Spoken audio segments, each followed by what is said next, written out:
Wahai ustaz yang dicintai lagi disayangi. Ni janda ni.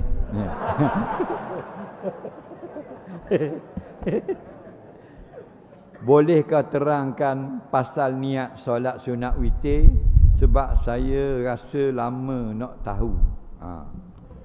Baik, baru ni kecoh masalah solat witir, iaitu cara niat.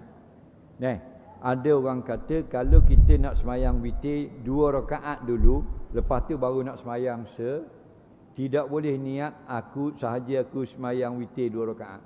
Tak boleh.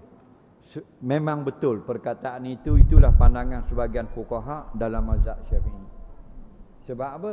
Sebab kalau kita nak semayang witir mestilah sebut ganjil. Sedangkan 2 rakaat itu bukan ganjil, genap. Tadi aku semayang sunat witir. Lepas tu sebut 2 rakaat pula. Witir itu ganjil, 2 rakaat itu genap. Jadi tanakut. Seolah-olah kita berkata sahaja aku semayang ganjil genap. Saja aku semayang ganjil genap. Dah hak manusia. Faham? Okey?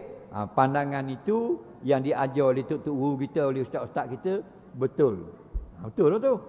Walau bagaimanapun ada satu lagi pandangan yang kedua, membolehkan. Kerana apa?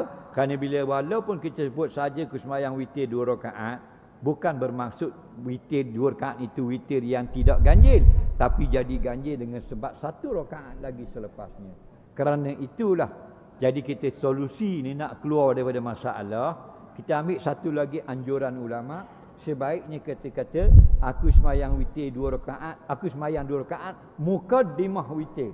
Aku semayang witir 2 rakaat atau aku semayang 2 rakaat muqaddimah witir. Maknanya muqaddimah belum selesai lagi, nanti 1 rakaat baru jadi ganjil. Faham? Tetapi itu yang terbaik. Kalau kita niat macam biasa juga, aku semayang witir 2 rakaat, faham? Sah juga. Tak payah bala. Okey? Kerana fiqh tu luas. Dah?